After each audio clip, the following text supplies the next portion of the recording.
Hello दोस्तों, मैं हूं सुनील। IQ01 स्टडी पॉइंट में आपका स्वागत है। मैं आज अपना दूसरा वीडियो स्टैटिक जी के पार्ट 2 का लेके आ रहा हूं, जो कि सभी एग्ज़ाम के लिए महत्वपूर्ण है। मैं चलता हूं अपने पहले प्रश्न की तरफ। मेरा पहला प्रश्न है, विधि आयोग के वर्तमान अध्यक्ष कौन हैं? ऑप्शन है ए उर्जित पटेल, बी जीवन रेड्डी, सी बलवीर सिंह, डी ABP पांडे। इसका सही आंसर जो होगा वह है बलवीर सिंह। विधि आयोग जो है हमारा लॉ कमीशन, तो ये हमारा 21 नंबर चल रहा है। 21 नंबर चल रहा है।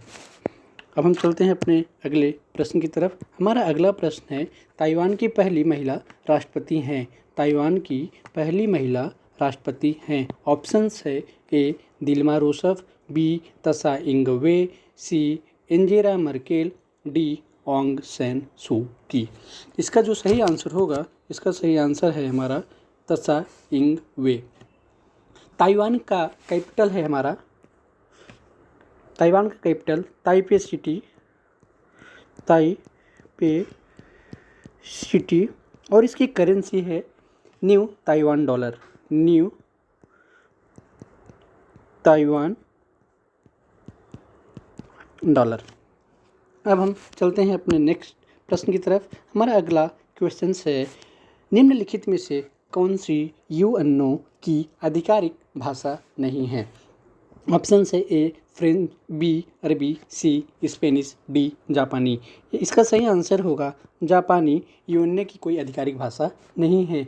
यूएनए की अगर बात करें हम, यूनाइटेड का फुल फॉर्म होता है यूनाइटेड नेशंस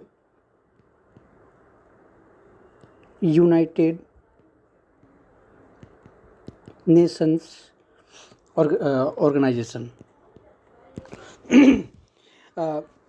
यूएनए की आधिकारिक भाषा कुल 6 हैं। 6 भाषाएं हैं। नंबर 1 फ्रेंच, दूसरा अरबी, तीसरा स्पेनिश और चौथा है हमारा रसियन। 5वां है इंग्लिश और 6ठा है हमारा चाइनीज।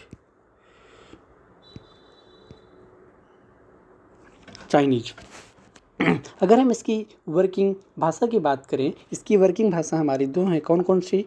फ्रेंच और इंग्लिश। अब हम चलते हैं अपने नेक्स्ट अगले प्रश्न की तरफ। 4 नंबर, भारत चाबहार पोर्ट का विकास किस शहर में कर रहा है? भारत चाबहार पोर्ट का विकास किस शहर में कर रहा है? ऑप्शन है ए इराक, बी ओमान, सी ईरान, डी अफगानिस्तान। इसका जो सही आंसर है, इसका सही आंसर है ईरान। ईरान। और अगर हम चाबहार पोर्ट की बात करें, चाबहार पोर्ट ये है गल्फ ऑफ ओमान। ईरान का कैपिटल है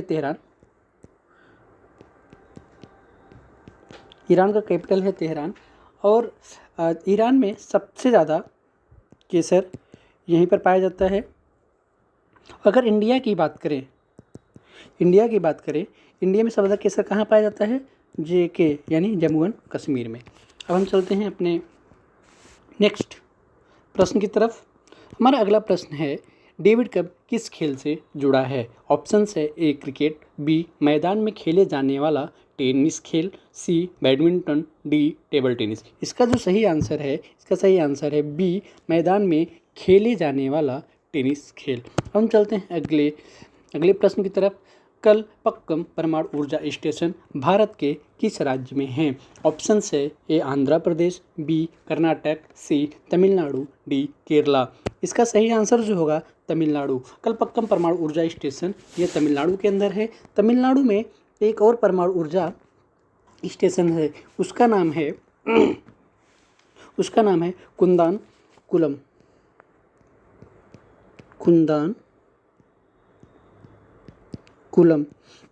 भारत में अलग अलग राज्यों में और कई सारी परमाणु ऊर्जा स्टेशंस है।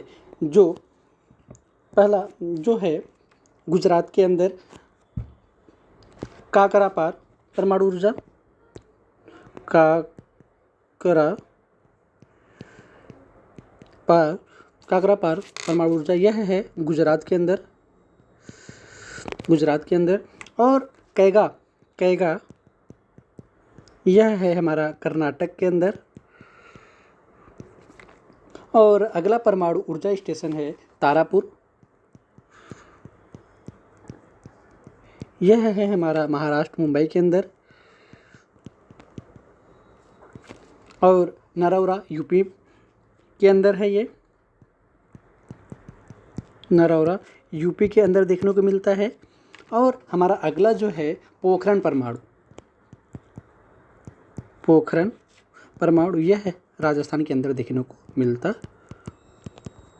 है। अब हम चलते हैं अगले प्रश्न की तरफ। 7 नंबर जो है भारतीय अंतरिक्ष अनुसंधान इसरो संगठन का मुख्यालय किस शहर में स्थित है? इसरो की बात हो रही है। ऑप्शन है इसका ए हैदराबाद, बी अहमदाबाद, सी पुणे और डी बेंगलुरु। इसका जो सही आंसर होगा बेंगलुरु को हम स्पेस सिटी भी बोलते हैं। बेंगलुरु को हम स्पेस सिटी के नाम से भी जानते हैं, स्पेस सिटी के नाम से भी जानते हैं। और इसके जो चेयरमैन हैं, किसके? इसरो के जो चेयरमैन हैं जनवरी 2022 में बने हैं, इनका नाम है श्री एस सोमनाथ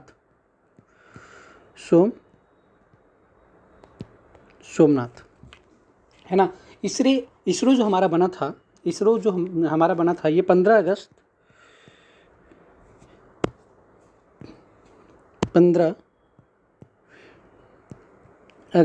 1969 में बना था। और बेंगलुरु के अंदर एक और भी रिसर्च सेंटर है। कौन सा? रमन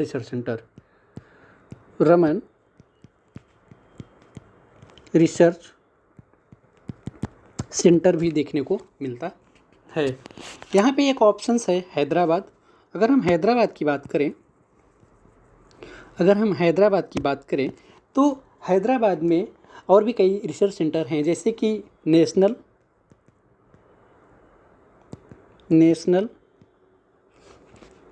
जियो फिजिक्स रिसर्च सेंटर।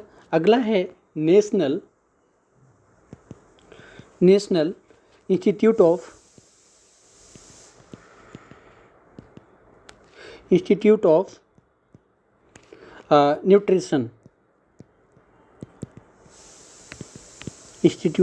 न्यूट्रिशन, जिसका शॉर्ट फॉर्म है NIN, जिसका शॉर्ट फॉर्म है NIN। यहाँ पे एक और भी रिसर्च सेंटर देखने को मिलता है, इसका नाम है dryland research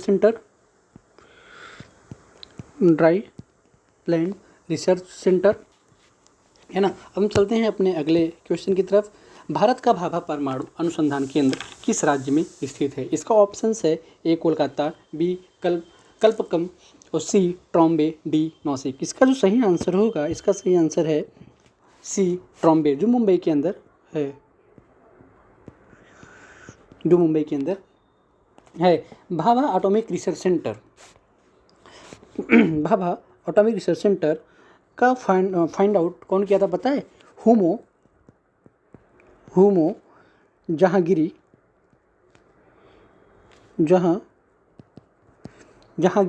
Bhabha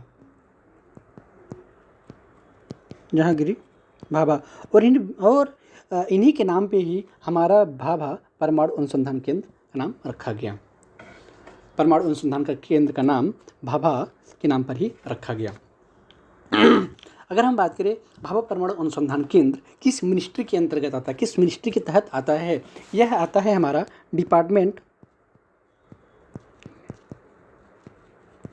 department of atomic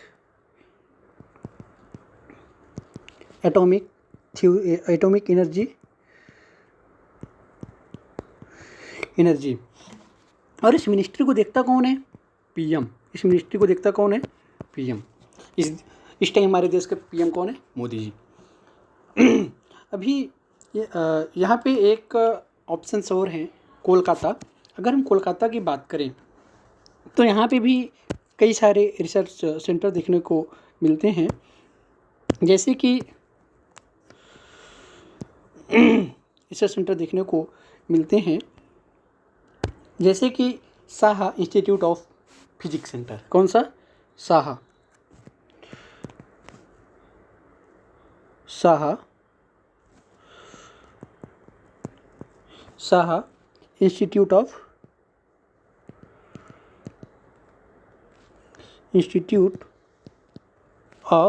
physics centre देखने को मिलता है। अब हम चलते हैं अगले की तरफ। दादा साहब फाल्के पुरस्कार भारत सरकार द्वारा जीवन काल के योगदान के लिए दिया जाता है। इसका ऑप्शंस है भारतीय राजनीति, बी भारतीय अर्थव्यवस्था, सी भारतीय सिनेमा, डी भारतीय परोपकार। इसका सही आंसर है भारतीय सिनेमा। अगर हम बात करें दादा साहब फाल्के पुरस्कार, दादा साहब फाल्के पुरस्कार इनको, वो दादा साहब को बोला फादर ऑफ इंडियन सिनेमा भी बोला जाता था। क्या बोला जाता था? इंडियन सिनेमा, फादर ऑफ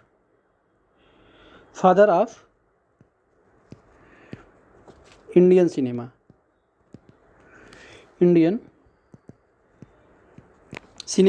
के नाम से भी जाना जाता था। इंडियन सिनेमा के नाम से भी जाना जाता। अगर हम बात करें दादा साहब फाल्के पुरस्कार कौन सी मिनिस्ट्री देती थी, कौन सी मिनिस्ट्री के अंतर्गत आता था? यह मिनिस्ट्री थी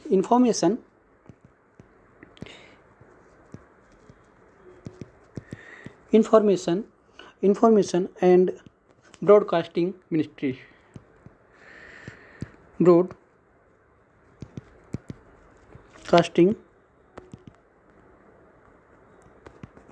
ब्रॉडकास्टिंग मिनिस्ट्री के अंतर्गत आती है। और जो पहली बार दिया गया था, पहला बार अवार्ड किसके मिला था? देविका रानी जी को दिया गया था। और इन्हीं को हम क्या बोलते हैं? इनको हम बोल सकते हैं first lady of cinema. First lady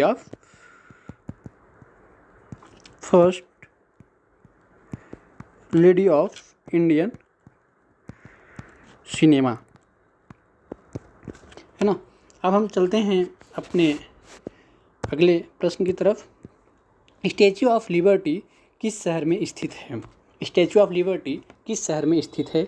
option है ए ऑस्ट्रेलिया के मेलबर्न, बी ब्रिटेन का लंदन, सी यूएस का न्यूयॉर्क, डी रूस का मॉस्को। इसका जो सही आंसर होगा वो रूस का न्यूयॉर्क। अब हम चलते हैं अपने प्रश्न की तरफ, जो कि हमारा लास्ट प्रश्न है। एफिल टावर किस शहर में स्थित है? ऑप्शन है ए जर्मनी का बर्लिन, बी फ्रांस का पेरिस, सी स्विट्जरलैंड का जिनेवा, और डी भारत का मुंबई। इसका जो सही आंसर है फ्रांस का पेरिस। पेरिस के अंदर दो बड़े बड़े हेडक्वार्टर्स हैं। पहला तो हेडक्वार्टर है यूनेस्को। पहला जो हेडक्वार्टर है यह है यूनेस्को का हेडक्वार्टर है। इसका फुल फॉर्म अगर हम बोलें United Nation Educational Scientific and Cultural organisation.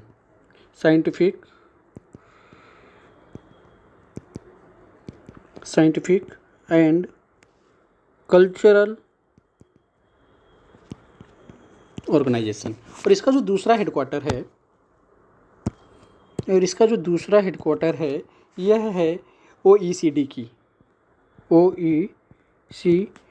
की।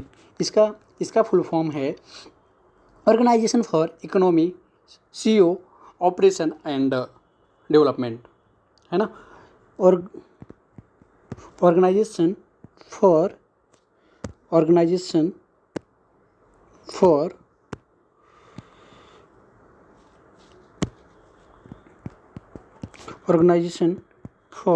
इकोनॉमिक